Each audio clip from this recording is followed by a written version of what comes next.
জয় ঘোষণাৰে ভগৱন্তৰ জয়ধ্বনিৰেহে গোটেই কীৰ্তনৰ আৰম্ভণি। মাজতো পোৱা যায় কৃষ্ণ যেতিয়া গোকুল বৃন্দাবনৰ পৰা কৰ্তব্যৰ দায়ত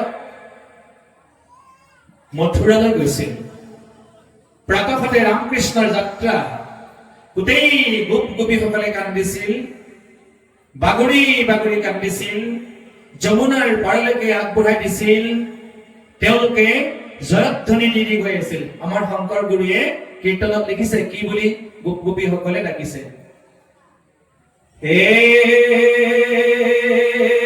জয় হৰি জয়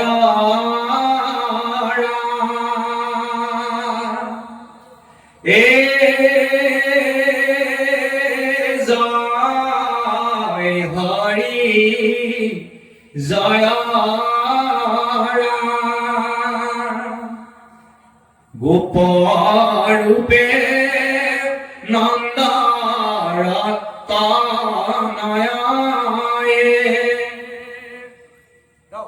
জয় হৰি জয় শুভক্ষমে কৰিলা বিজয়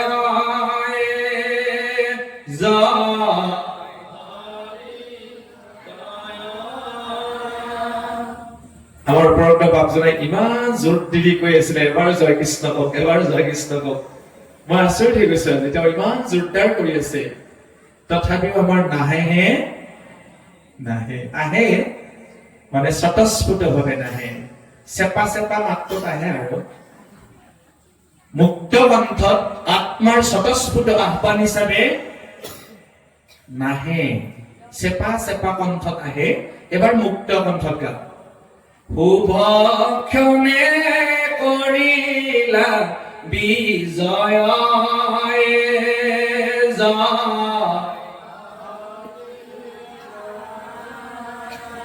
জয় হৰি জয় ৰাম। গোটেই ভগৱন্তৰে গুণানুকীৰ্তন মূলতে জয় জয় ঘোষণা কৰিছে। এনেকুৱা বহুত কীৰ্তন আছে, জয় জগন্নাথ অনাথ বন্ধু, গোটেই ভগৱন্তৰে কি কৰিছে, জয় ঘোষণা। আগে জয়, ঈশ্বৰৰ জয় যেতিয়া হয়, প্ৰজাৰ ভকতৰ জীৱৰ চাৰিমুঠি জীৱৰ অনায়াসে জয় হয়। আৰু আমি ব্যক্তিগত ভাৱে জয় নিজৰ জয়ৰ কথা ভাবিব নালাগে।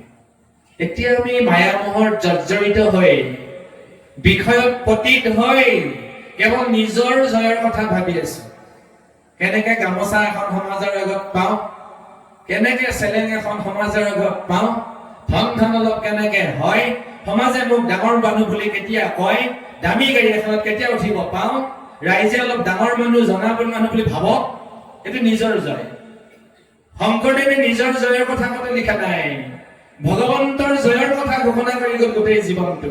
গোটেইটো জীৱন ভগৱন্ত পুৰুষৰ জয় ঘোষণা কৰি গৈছে। আজি এই প্ৰভু ঈশ্বৰজনে উপৰোক্ত বাপ জনাই খুব ভাল কথা এটা, আমাৰ হৃদয়ত স্পৰ্শ হৈ যোৱা কথা এটা তেওঁৰ পৰা পালো।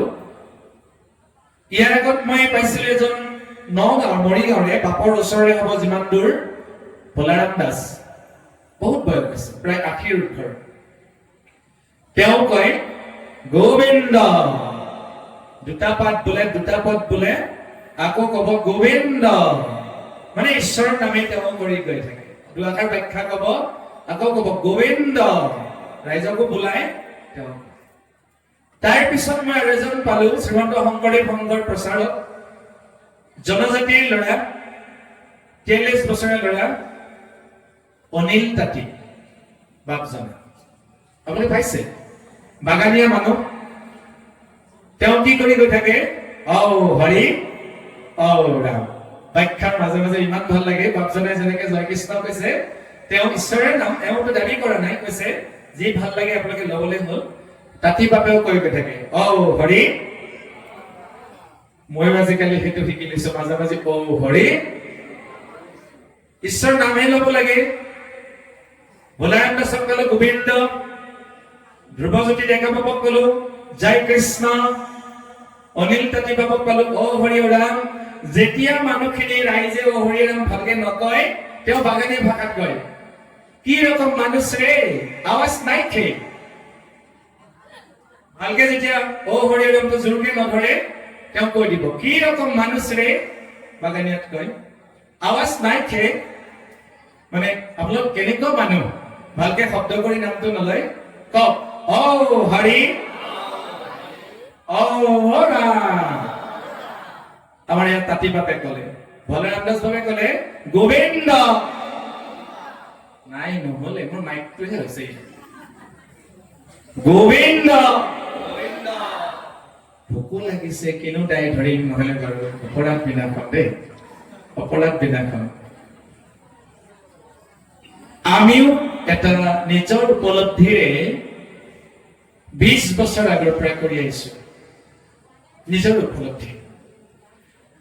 শ্ৰীমদ ভাগৱত 18,723টা অধ্যায়, পদ অধ্যায় গুৰুজনাই মূল সংস্কৃত ভাগৱতৰ পৰা সেই সময়ৰ বৈষ্ণৱ পণ্ডিতসকলৰ লগত একেলগে অনুবাদ কৰিছে আমাৰ মাতৃভাষাত।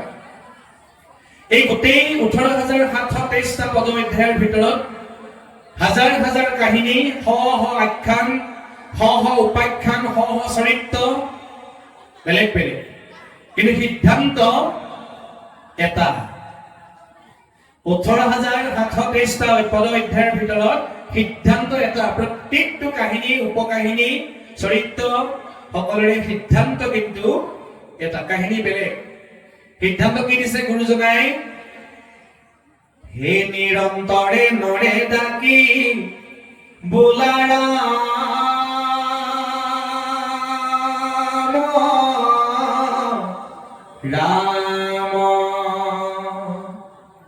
সিদ্ধান্তটো শুনিলে, এতিয়া গুৰু বাক্যক স্মৰণ কৰক। নিৰন্তৰে নৰে ডাকি বোলা, কি হল? আমাৰ সেই উপৰোক্ত বাপজনে দখাই দখা হৈ গল ন। তেতিয়া আমাৰ সাৰ্থক হব গুৰুৰ সিদ্ধান্ত। যেতিয়া আমি এবাৰ গুৰুজনাৰ বাক্যক মান্যতা দিব পাৰিম, গুৰু সিদ্ধান্তক সন্মান জনাব পাৰিম, মৰ্যাদা দিব পাৰিম, আটাই উচ্চস্বৰে কওক, গুৰু বাক্যক স্মৰণ কৰক, নিৰন্তৰে নৰে ডাকি বোলা। আমি এইটো ব্যৱহাৰ কৰো, মই 20 বছৰ আগৰ পৰাই মাজে মাজে মই ৰাম নাম, গুৰুজনে যিটো কৈছে নিৰন্তৰে নৰে ডাকি বোলা ৰাম ৰাম, এই বাক্যটো আমি মাজে মাজে স্মৰণ কৰো, আৰু পদৰ মাজত ৰাম নাম স্মৰণ কৰা হয়। ইয়াত লিখিছে, হে ৰাম উৱে খোলাব ইয়াতি বতাহ প্ৰচণ্ড, সঘনে নিৰ্ঘাত পৰৈ লৰৈ ভূমি খণ্ড। দ্বাৰকাত ভগৱন্ত পুৰুষৰ ইচ্ছাত উৎপাত আৰম্ভ হৈছে। কি উৎপাত? অমংগল। দ্বাৰকাত অনেক মিলিল উৎপাত। অনা পাৱে মানে বতাহ নোহোৱাকে গছ বাগৰি পৰিছে।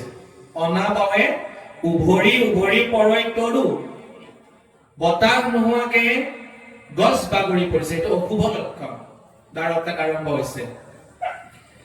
ঘৰে ঘৰে আকাশ পাৰন্তে ফুৰৈ ফেৰু, বন্যপ্ৰাণী বিলাকে শিয়াল, হাপা অৰ্থাৎ বনমেকুৰী, আমাৰ দৰঙত হাপা বুলি কয়, সেইটোৱে আহি গল। এইবিলাকে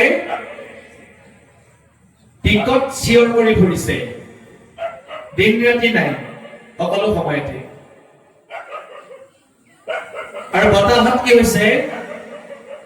খলাগুটি বিলাক উৰি ফুৰিছে, আৰু সঘনে কি হৈছে? ভূমিকম্প, ভূমিখণ্ড লৰি লৰি উঠিছে। সদায় বৰিষে ধাৰে হালধি ৰুধিৰ, নকান্দন্তে লোকৰ চক্ষুৰ পৰৈ নীৰ। আৰু সদায়ে হালধীয়া বৰষুণ হৈছে। এইবোৰ হল অমংগল।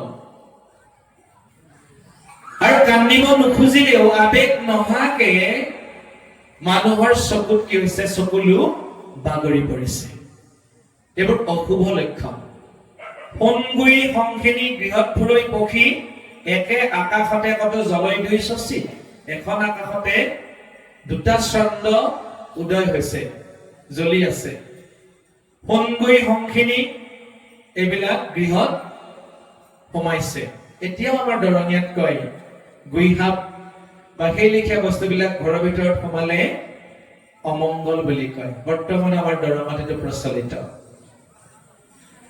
ইয়াৰ ওপৰৰ অধ্যায়টোত ইমান ধুনীয়া কথা আমাৰ বাপজনাৰ খুব আধৰুৱা লাগি গৈছে পাঠৰ পৰা উঠোতে মই তাৰ ভাৱনাটো বুজিছো ইমান ধুনীয়াকে তেওঁ ব্যাখ্যা কৰি আছিল কিন্তু আমাৰ উদ্যোক্তাসকলে সময়ৰ প্ৰতি লক্ষ্য ৰাখি আমাক এখনলৈ আহ্বান দিলে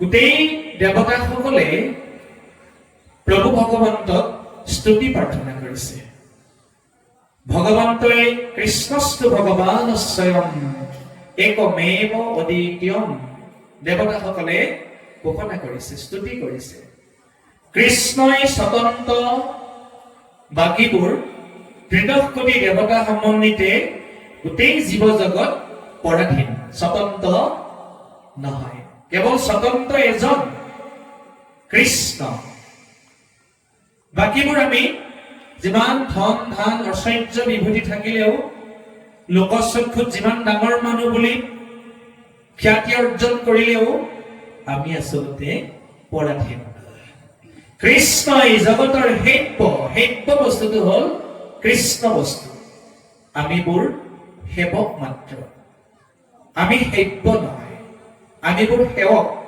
য'ত মহাপুৰুষ গুৰুজনাই কীৰ্তনত লিখিছে সেৱক বুলিয়া পালি উৰা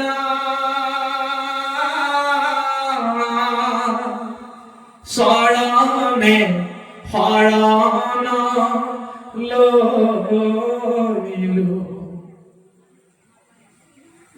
সেৱক ভাৱনাত আমি থাকিব লাগে যেতিয়ালৈকে আমি সেৱক ভাৱনাত থাকিব পাৰিম তেতিয়ালৈকে কৃষ্ণ কৃপা অখণ্ডিত কৃষ্ণ কৃপা আৰু যেতিয়া আমাৰ অহংকাৰ হৈ যাব মই আৰু কি কৃষ্ণক ভজিব লাগে মই লোক সমাজখনৰ নিজেই মুৰব্বী মই সমাজৰ সভাপতি মই ৰাষ্ট্ৰীয় পুৰস্কাৰে পুৰস্কৃত মই আৰু গোসাঁইক গুৰু সেৱা কৰিব লগা গোসাঁইক ভজিব লগা মোৰ একো নাই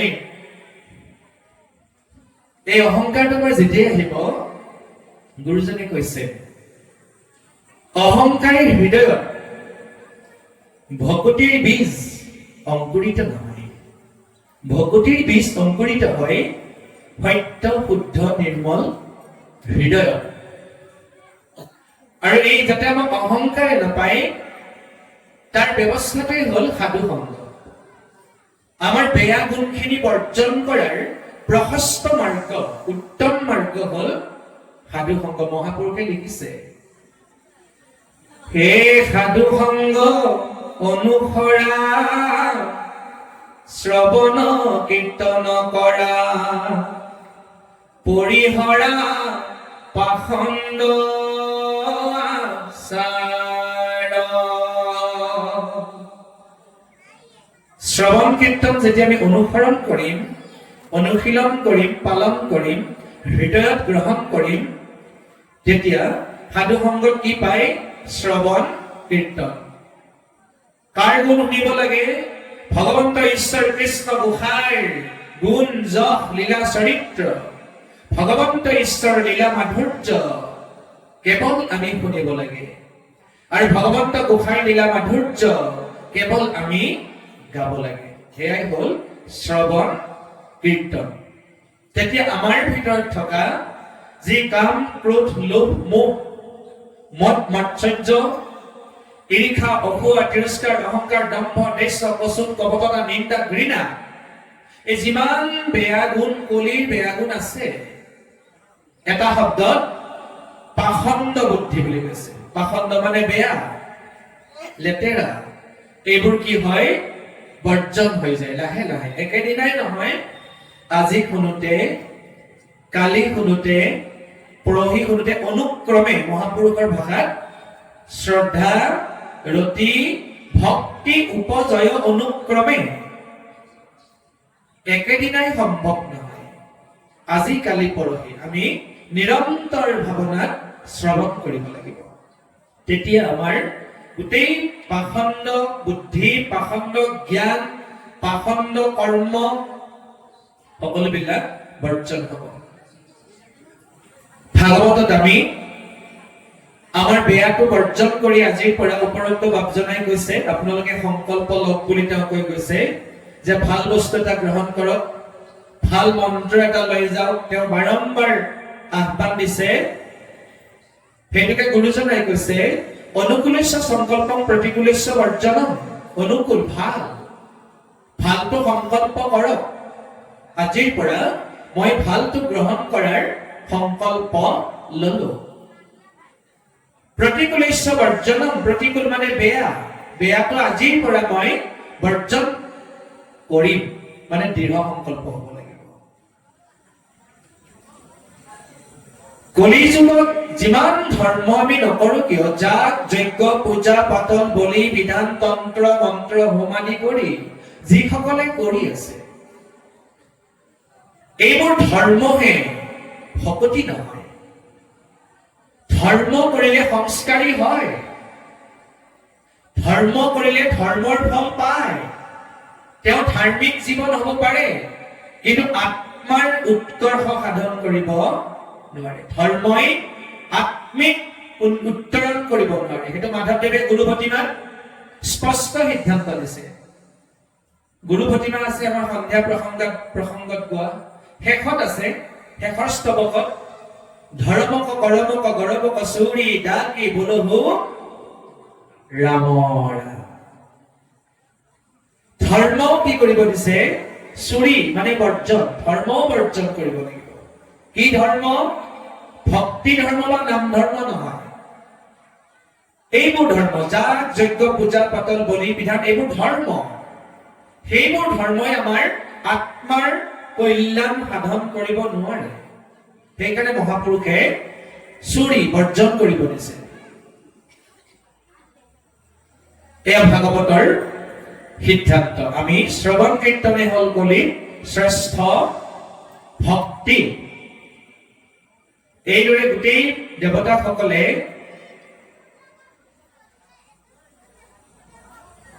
স্তুতি প্ৰাৰ্থনা কৰিলে আৰু তেওঁৰ স্তুতিত সন্তুষ্ট হৈ পৰম পুৰুষ ভগৱন্ত গোসাঁইয়ে কৈছে, দেৱতাসকলক উদ্দেশ্যি কৈছে, হে ব্ৰহ্মা শুনিওক আমাৰ বচন, বচন আমাৰ দুইটো সংহাৰিলা পৃথিৱীৰ মহাভাৰ, যাওঁ যেবে ইটো যদুকুল নহংহৰি, আৰু ভৰে দুনাই তল যাইবে বসুন্ধৰি। ব্ৰহ্মাকে প্ৰমুখে দেৱতাসকলক জগতৰ ঈশ্বৰে কৈছে, ব্ৰহ্মাদেৱ মই ভূমিভাৰ হৰণ কৰাৰ লগতে দুইকো অৰ্থাৎ ভূমিভাৰ আৰু যদুকুল, এই যদুকুল বা এই দুইকো যদি মই ভাৰ সংহাৰ নকৰো, তেনেহলে পৃথিৱী দুৰ্জনৰ ভৰত তল যাব বুলি কৈছে। পৰম দৰ্পিষ্ঠ যদুকুল অনিৰ্বাৰ বিপ্ৰ সাপ চলে আকৌ কৰিব সংহাৰ। যদুকুলৰ বীৰসকল, তেওঁলোকক একোজন ইন্দ্ৰই নহয়, শতজন ইন্দ্ৰইও এজন যদুবীৰক বলে নোৱাৰে বুলি কৈছে। এইটো অনিৰ্বাৰ। এতেকে মই বিপ্ৰ সাপৰ আশ্ৰয় লৈ কৌশলগত ভাৱে মই যদুকুল সংহাৰ কৰিম। বৈকুণ্ঠক জানতে যাব তোমাৰ গৃহ, হে দেৱতাসকল তোমাসৱৰ গৃহত আমি নৰদেশ সামৰি যেতিয়া বৈকুণ্ঠলৈ যাত্ৰা কৰিম, যাওঁতে মই তোমালোকৰ ঘৰত পদধূলি দি যাম। এনে ভাল লগাবৰ কাৰণে কৈছে, আচলতে যোৱা নাই, নগল। শিশুবিলাকক আমি যেনেকে উমলাই ভুৰুকাই ৰাখো, দেৱতাসকলকো তেনেকৈ চলনা কৰিছে গোসাঁই। আজি আগৰ ভূঞা হবে চলিও স্বৰ্গত। মই যিদিনা যাম সেইদিনা তোমালোকৰ ঘৰলৈ যাম। আজি তোমালোকে আগতে ঘৰলৈ নিজৰ নিজৰ ঘৰলৈ যোৱা। শুনি হেন ব্ৰহ্মাদেৱে জুৰি জোৰ হাত, দেৱে সমে মাধৱক কৰি প্ৰণিপাত। প্ৰণাম জনালে, হাত জোৰ কৰি সেৱা কৰিছে। পৰম আনন্দে বজাই দুন্দুভি, নিচান মেলানি মাগিয়া ধৰি গইলা নিজ স্থান। সকলো দেৱতাসকলে আনন্দেৰে দুন্দুভি বজালে, মাংগলিক বাদ্য বজালে, সিংহাশংখ বজালে, কৃষ্ণৰ জয়ধ্বনি দিলে। যি আমাৰ ভাৱ জনাই দি গৈছিল, গোটেই দেৱতাসকলে আকাশ মাৰ্গৰ পৰা জয় শ্ৰীকৃষ্ণ, জয়টো কব, জয় শ্ৰীকৃষ্ণ, জয় বুলি কলে কব, জয় শ্ৰীকৃষ্ণ, জয় শ্ৰীকৃষ্ণ। এইদৰে দেৱতাসকলে গোটেই আকাশ বতাহ বায়ুমণ্ডল কৃষ্ণৰ জয়ধ্বনিৰে মুখৰিত কৰিলে। প্ৰভুৰ জয়ধ্বনিৰে ধ্বনিত আকাশ বায়ুমণ্ডল নামৰ ধ্বনিৰে সংকাৰিত কৰিলে। কেৱল নাম, কৃষ্ণৰ নামৰ ধ্বনি।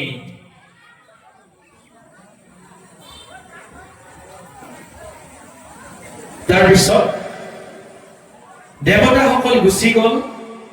দ্বাৰকাত কি কি হল আমাক পাঠৰ পদবন্ধে আগবঢ়াব কৃষ্ণ। আৰ উপজে পশুত পক্ষী বানৰত নৰ, অকালত বাঢ়ে নদী অনদ সৰোবৰ, হীৰা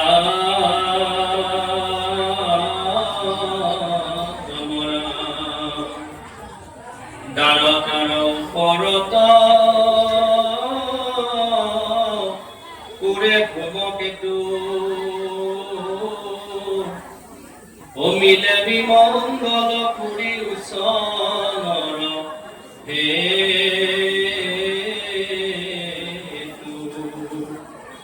দেখিয়া সমস্ত লোকে কাম্পিত হৃদয়, জানিলো মিলিল যদু কুলৰ প্ৰণয়। বিপ্ৰ সাপে আহি আমি মজিলো দুখত, ধান দিলে হৈ আশয় সবাৰ মুখ।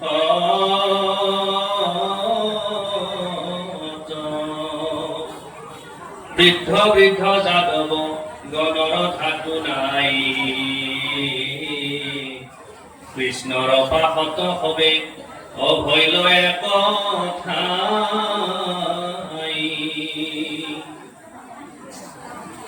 ওঠ বন্ধ শুকাই মুখ, বিবৰ্ণ বদন, কৃষ্ণক সম্বোধি ভবে বুলিলা বচন। কৃষ্ণ হে ৰাম ঋষি হাপে পাইলা প্ৰভু, ভৈল বিসংগতি।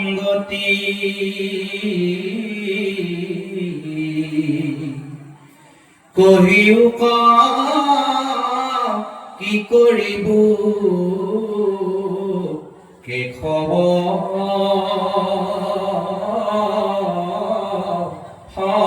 সম্প্ৰতি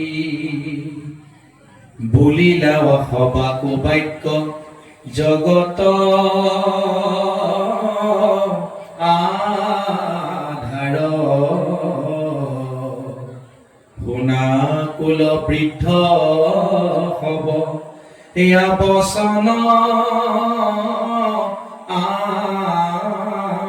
আমাৰ।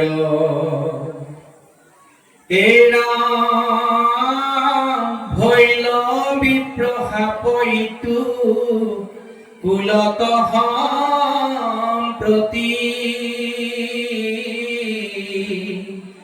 আকৌ এৰাই বাক পাৰে কাহাৰ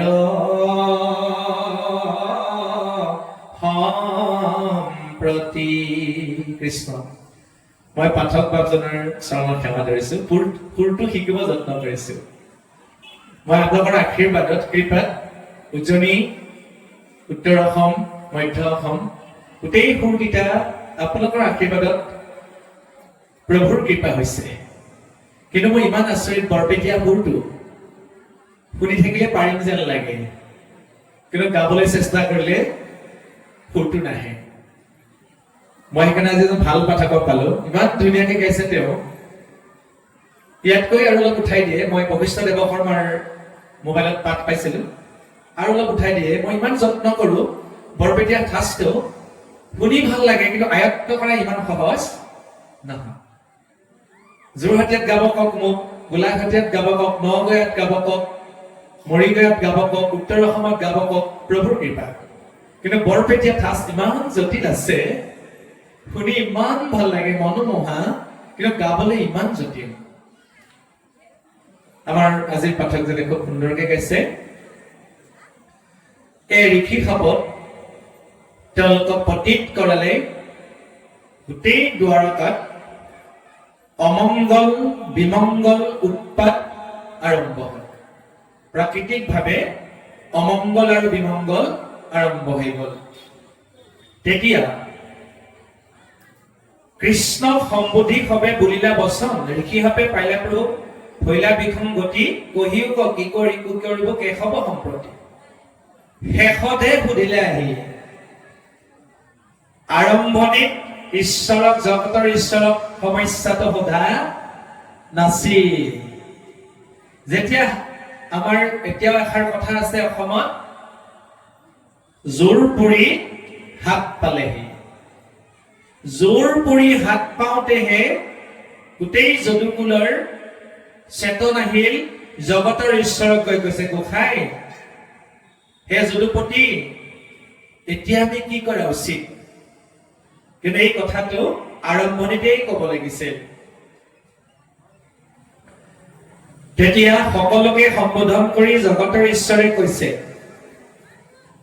বুলিলা সবাকো বাক্য জগতত আধাৰ, শুনা কুল বৃদ্ধ হব বচন আমাৰ, ভৈল বিপ্ৰ সাপ এইটো কুলত সম্প্ৰতি, আকৌ এৰাই বাক পাৰে কাহাৰ শপতি। হে মোৰ শ্ৰদ্ধাৰ যাদৱ জ্যেষ্ঠসকল, যিটো অঘটন হল, বিপ্ৰভাৱ আহিল আমাৰ ওপৰত, এইটো সমাধান কৰিব পৰা আৰু ব্যৱস্থা নাই বুলি কৈছে, যে এইটো আমাৰ হবই। নেদেখো আমি আৰু উপায় ইহাত, মিলৈ মহা উৎপাত দেখা দ্বাৰকাত। কালে গ্ৰাসিল এক বিঘ্ন পাতিল এক দেৱে, আমি যদু বংশ ঐত নাথাকিব কেবে। কালে আমাক গ্ৰাস কৰিলে, গোসাঁয়ে কৈছে। গতিকে আমি ভাবিছো ইয়াত আমি আৰু যদু বংশ নাথাকো বোলে, নকৰা বিলম্ব প্ৰভাসক লাগি যাওঁ, হেনবা বিপাক বিপ্ৰ সাপক এৰা। আটাই আমি প্ৰভাস তীৰ্থলৈ যাত্ৰা কৰো। কি জানিবা এই বিপ্ৰ সাপৰ পৰা আমি পৰিত্ৰাণ পাওঁৱেই। কৃষ্ণ। প্ৰভাসৰ প্ৰভাৱ শুনিও যদু যাব, চন্দ্ৰপদিলন্ত দক্ষে সাতাই কইনা, ৰোহিণীত আতি প্ৰীতি অবাধিল চন্দ্ৰৰ, দেখিয়া সবেও দিলা দক্ষত গোচৰ।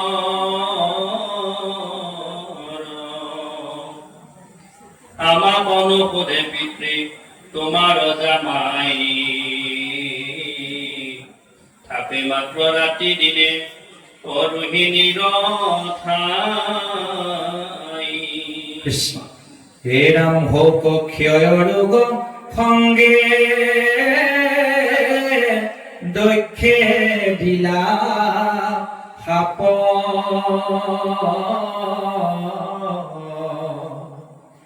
মিলিল চন্দ্ৰত স্ত্ৰী সমস্তৰে পাপ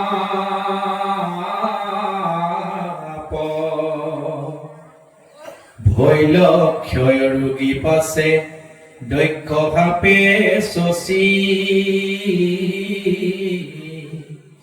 কাষতে শৰীৰ নিতে যাই সখী সখী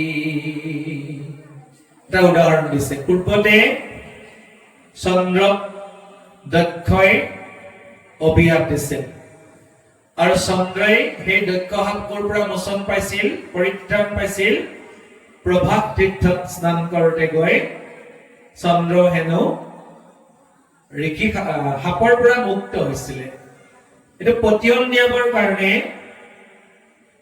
যদুকুলক পতিয়ন নিয়াবৰ কাৰণে এটা উদাহৰণ দিলে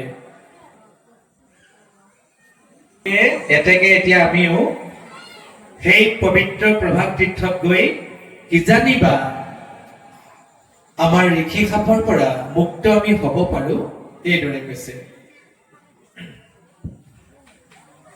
তাৰপিছত ক'লে কৃষ্ণ হীৰা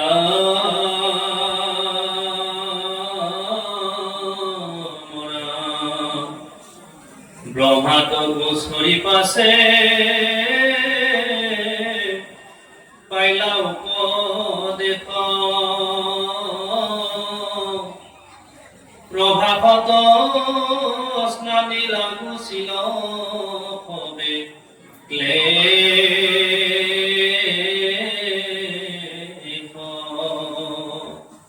ভৈলা নিথপতি কোনো অপূৰ্ণ কলে বৰ নিষ্ঠাৰিল তীৰ্থৰ প্ৰসাদে সসধৰ পাইল ফুল কলাইৰা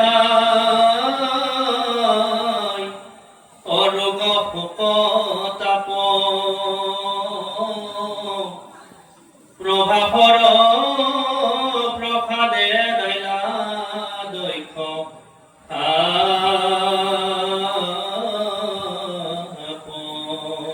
হে ৰাম হে ন জানি আজি আমি ভূয়ায়ে কথান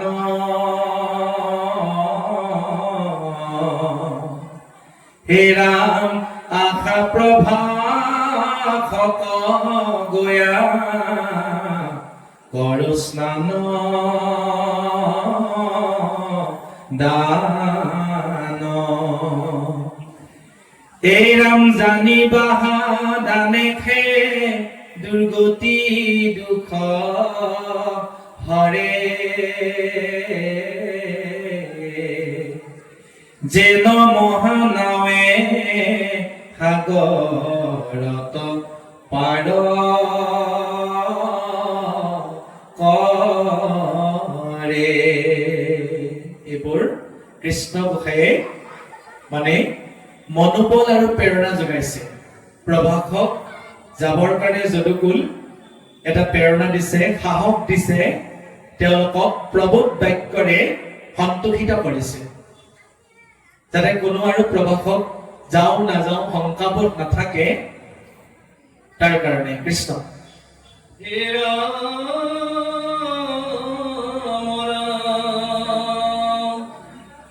গুণী গাঁঠি মনে মই অবিমৰিষি চাই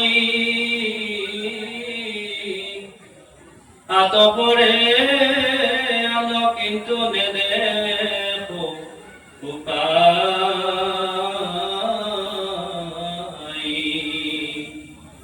কহিলো স্বৰূপে তোমাক হাত কিবা কাজ প্রভা হব যাইব আবে অজান্তে হওয়াবাজ হীরা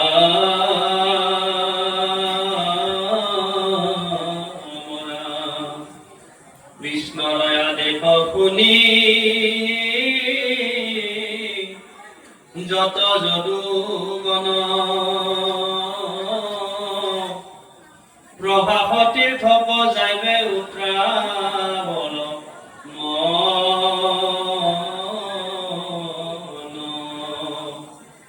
জোরে ঘোরা পবনি অরথ যুবলিত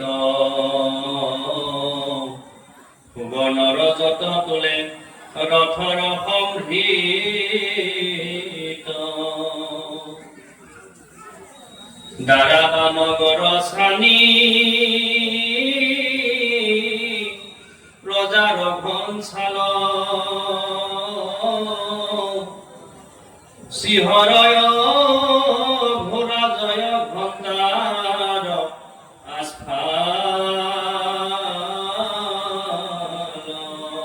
ভগৱন্ত কৃষ্ণৰ প্ৰবোধ বাক্য শুনি হিত উপদেশ শুনি সকলো যদুকুল তেওঁলোকে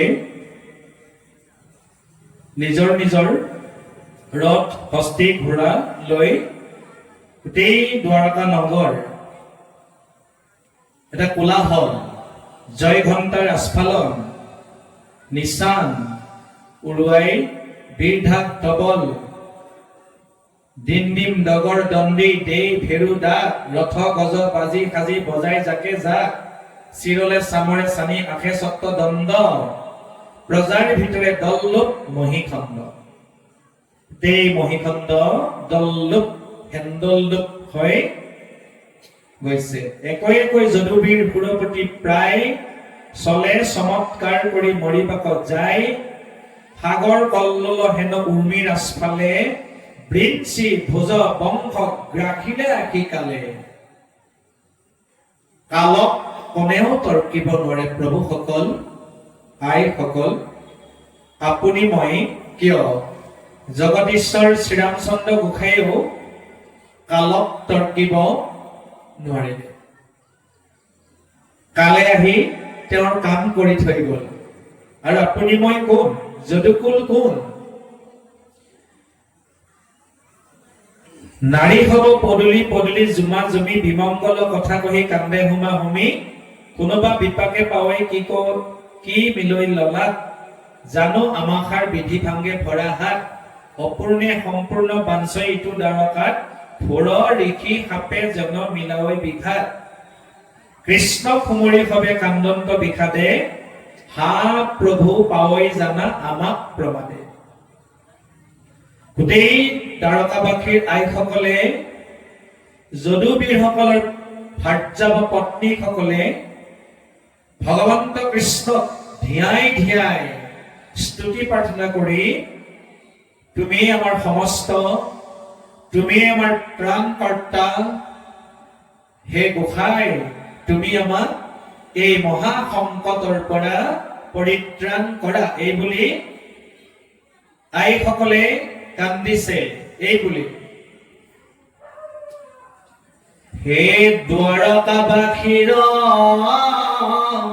তুমি জীৱ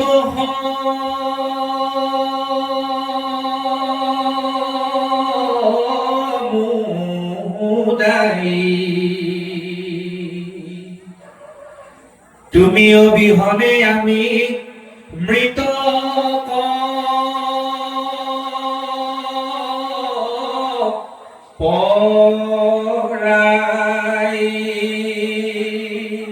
আইসকলে কান্দিছে হে গোসাঁই তুমি আমাৰ প্ৰাণ তুমি আমাৰ জীৱন আমাৰ বেলেগে জীৱন নাই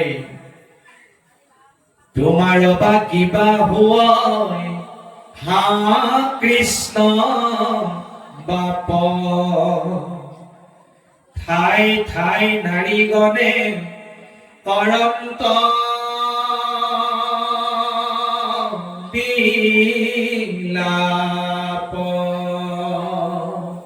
বিলাপ ৰাসত ভাওনাত উজনি অসমৰ মধ্য অসমৰ ভাওনাত দুখৰ যিবিলাক বস্তু সেই দুখৰ চৰিত্ৰবিলাকে ভাওনাখনত বিলাপ পাতে।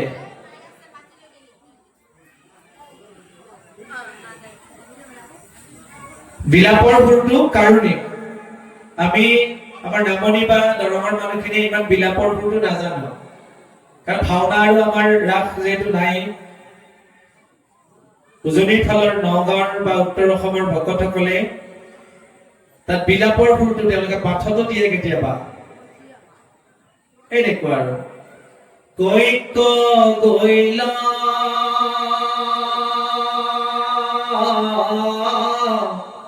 কৃষ্ণ কৰা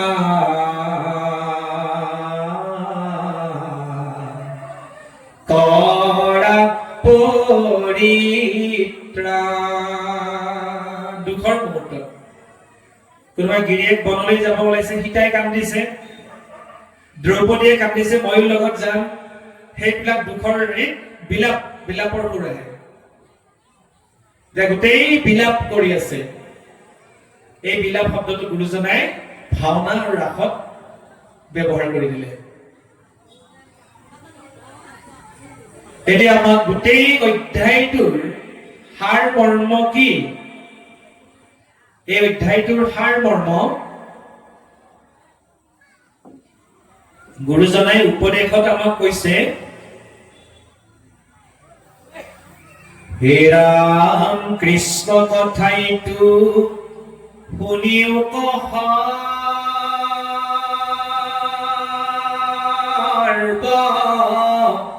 লোক দ্বাৰকাবাসীৰ দেখা কেনে দুখ শোক। ইন্দ্ৰই বলে নোৱাৰা এনেকৈ একোজন বীৰ তেওঁলোকৰ জীৱনলৈ কাল নামি আহিল, কালে ৰাখিলে। আৰু আপোনাৰ মোৰ জীৱনত তেনেই নগণ্য কথা, আমাৰ জীৱনত তেনেই তুচ্ছাতি তুচ্ছ কথা। দুটা গ্ৰাস আছে, আমাক কাৰোবাক আগে কালগ্ৰাসে পায়, কাৰোবাক কালগ্ৰাসে নাপায়, দেৰিকে পায়। প্ৰথমে ভক্তি গ্ৰাসে পায়, কৃষ্ণ গ্ৰাস বা ভকতি গ্ৰাস। এয়া মহাপুৰুষে আমাক কাল গ্ৰাসৰ পৰা পৰিত্ৰাণ পোৱাৰ প্ৰশস্ত মাৰ্গ। কৃষ্ণ গ্ৰাস শ্ৰৱণ কীৰ্তন হল কাল গ্ৰাসক উফৰাই কৃষ্ণ গ্ৰাসৰ আমি দাগ হোৱা, বা ভক্তি গ্ৰাসত আমি সোমাব লাগে। বোলে কেশৱৰ বংশৰ বিপাক কেনে দেখা, এইটো সংসাৰত সামান্যৰ কোনো লেখা। সামান্য মানে আমাক কৈছে, যদুকুলৰে এনে অৱস্থা, আৰু আমাৰ দৰে সামান্য জনৰ কি লেখা জোখা থাকিব পাৰে, কি গণনা থাকিব পাৰে। সপোনৰ নিধি সম বন্ধু ধন জন, জল বুদ বুদ যেন অথিৰ জীৱন। আমাৰ জীৱনটো জলৰ বুদবুদৰ দৰে, এই আছে এই নাই, খন্তেকীয়া। এনে আমাৰ ভাৱনাত সেইটো নাহে, আমি স্থায়ী যেন লাগে নিজকে, আমাৰ মৃত্যু নাই যেন লাগে, আমি যেন কোনোবা মৰিলেও মৰক, আমি যেন সদায় জীয়াই থাকিম হাজাৰ হাজাৰ বছৰ, তেনেকুৱা যেন লাগে আমাৰ নিজৰ। চিন্তা আমাৰ তেনেকুৱা, কৰ্ম আমাৰ তেনেকুৱা। কালে যেতিয়া আমাক ধৰিব, আমাৰ কাৰো ৰক্ষা নাই। আমাৰ উপৰোক্ত বাপজনাই এই কথাখিনি খুব বহলভাৱে কৈ গৈছে। এতেকে কালে নৌ ধৰোতেই, কালে নৌ পাওঁতেই যাতে আমি সাধু সংগৰ আশ্ৰয় লব পাৰো। আমাক নৰদেহাত কালে নৌ পাওঁতেই যাতে আমি সাধু সংগত শ্ৰৱণ কীৰ্তন ভক্তি হৃদয়ৰ সতে পালন কৰিব পাৰো। প্ৰাণেৰ সতে আমি শ্ৰৱণ কীৰ্তন ভকতি গ্ৰহণ কৰি পালন কৰিব পাৰো। গুৰুজনাৰ হৃদয়ৰ আকুল আহ্বান। আমি ভুলুকত পৰি এইবোৰ কথা পাহৰি যাওঁ। পাঠত শুনি ভাল লাগে, আমাৰ বিষয় এনেকুৱা জঞ্জাল, বিষয় জঞ্জালত সোমোৱাৰ লগে লগে আকৌ ভকতি মাৰ্গটো আমি পাহৰি পেলাওঁ।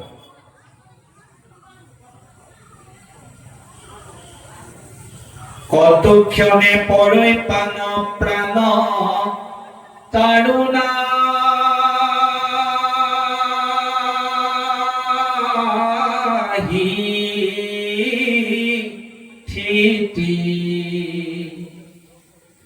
অদ্যাপি নোপজয় যম যাতনাৰ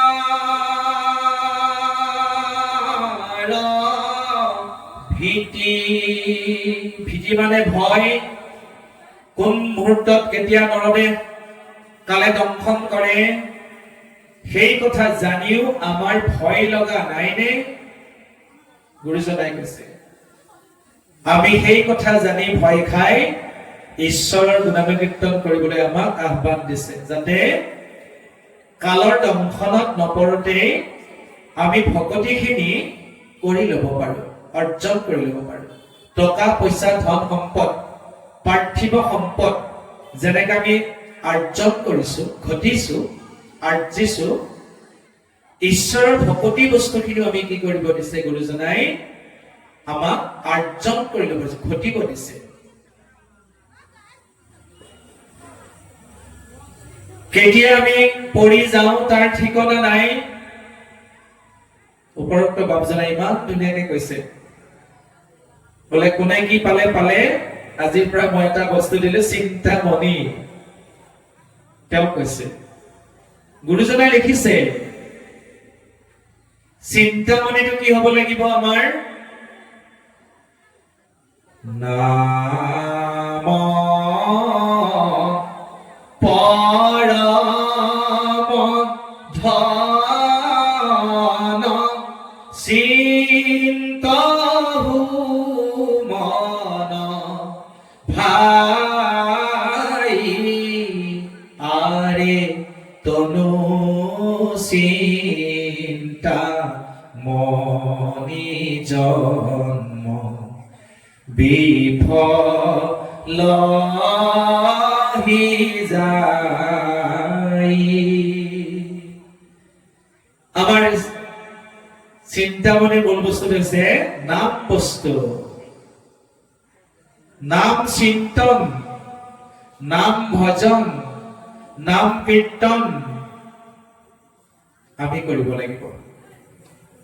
ইয়াত সন্ধিয়া নাম কীৰ্তন হয়, গুণমালা কীৰ্তন হয়। মই মোবাইলত কালি দেখিলো, খুব বহু গুৰু ভকত ৰাইজ একত্ৰিত হৈ গুণমালা গাইছে, খুবেই ভাল লাগিছে।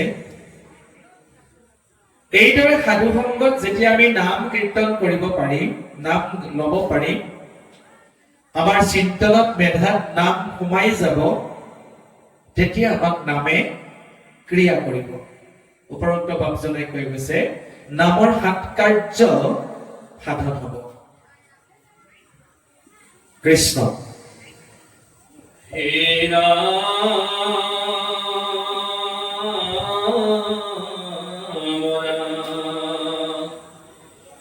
ইহে নাম দুঃসজন্ম যাই আলে জালে নাহিকে চেতন চুল ধৰি আছে কালে একে দিলে মাৰিবে পহুক যেন বাঘ জানিয়া বিষয় সুখে হৈয়েৰা অনুৰাগ যাৱে জীৱ আছে নতুন অমিলিবে মৰণ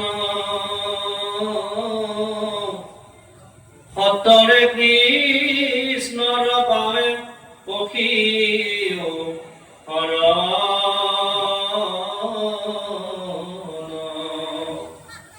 কৃষ্ণ বিনে নাহি আন জাত নাত প্ৰাণ স্মৰণতে ভন্ত বৈশ্য ও জগতৰ প্ৰাণ দিয়ে পচলু জল তুলসীৰ পাতে ওয়াতেকে বিক্ৰয় কৃপাময় জান্ত তাতে হেন বন্ধু মাধৱৰ ধৰা গুণ নাম নিৰন্তৰে নৰে ডাকি অবলা ৰাম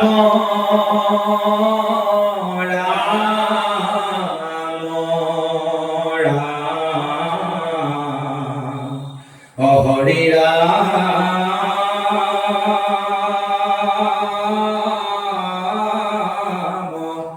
ৰাম ৰাম ৰাম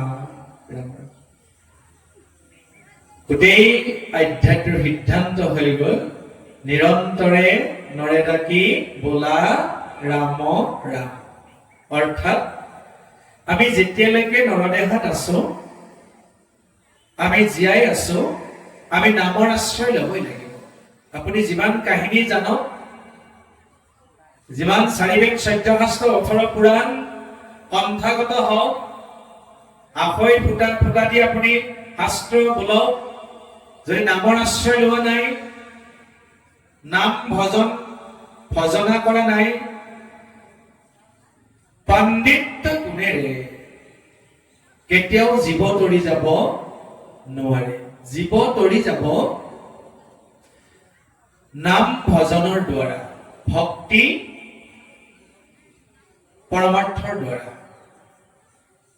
ভকতি সেয়াই যে নাম সাধনা কৰে তাকে আমাক বাৰে বাৰে 18,000 পদ অধ্যায়ত এটা কথাই আমাক দোহাৰি উনুকিয়াই গৈ আছে যে নামৰ আশ্ৰয় ল'ব লাগিব শ্ৰীকৃষ্ণ উদ্ধৱ সংবাদ এটা বৰ হৃদয় বিদাৰক প্ৰাণ স্পৰ্শ হোৱা এটা অধ্যায় ভগৱন্ত ঈশ্বৰ কৃষ্ণ গোসাঁয়ে প্ৰাণ বান্ধৱ উদ্ধৱক তেওঁৰ মনৰ কথাখিনি প্ৰকাশ কৰিছে লগতে উদ্ধৱৰ অনেক সংশয় আছে প্ৰশ্ন আছে সকলো সংশয় তেওঁৰ সকলো প্ৰশ্নৰ সমাধান উত্তৰ জগতৰ ঈশ্বৰে প্ৰদান কৰিছে এটা বৰ প্ৰাণস্পৰ্শৰ অধ্যায় কৃষ্ণ উদ্ধৱ সংবাদ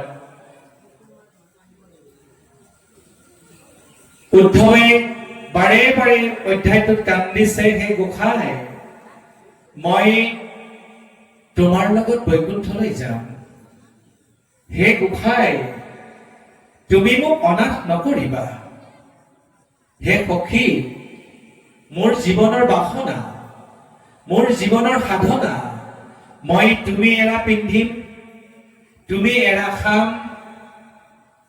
এয়া মোৰ জীৱনৰ বাসনা এয়া মোৰ জীৱনৰ সাধনা গোসাঁই তুমি মোক অনাথ নকৰিবা বাৰে বাৰে কাতৰ আহ্বান প্ৰাৰ্থনা জগতৰ ঈশ্বৰে তেওঁৰ কথাৰ সঁহাৰি দিয়া নাই বৰং তেওঁক বুজাইছে যে সখী বোলে তুমি আমি দুয়ো গ'লে মিলিবে অনৰ্থ লুপ্ত হইবে জ্ঞান এইটো ভকতিৰ পন্থ আমি দুয়োজন যদি গুচি যাওঁ তেনেহ'লে ভকতিৰ পথ বিলুপ্তি হৈ যাব মোৰ প্ৰতিনিধি হিচাপে সখী তুমি জগতত মোৰ গুণ যশ লীলা চৰিত্ৰ মোৰ লীলা মাধুৰ্য তুমি প্ৰচাৰ কৰা প্ৰকাশ কৰা মই যাম কিন্তু মোৰ গুণ যশ লীলা চৰিত্ৰ ইয়াত থৈ যাম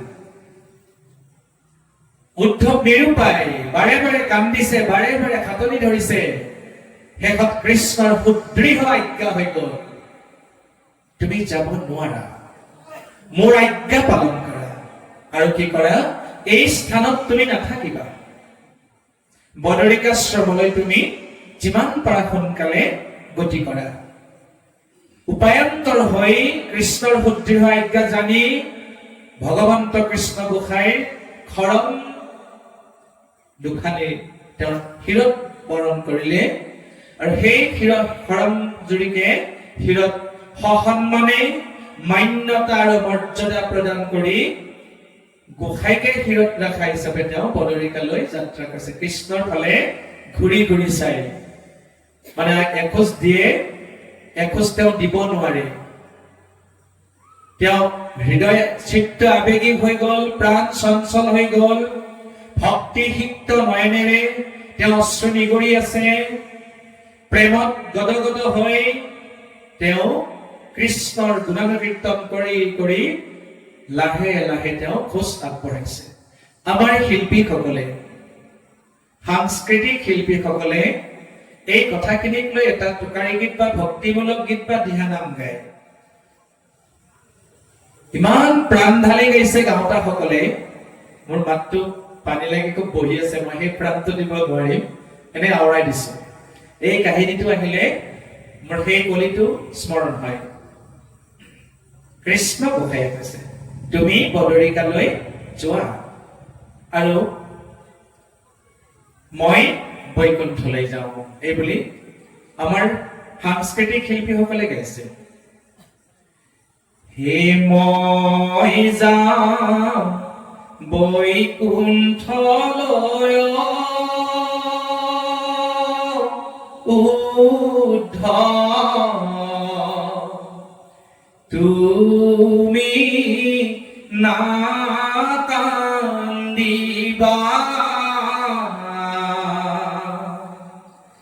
বদৰিকা আশ্ৰম খনি উদ্ধ যতনে ৰাখিবা।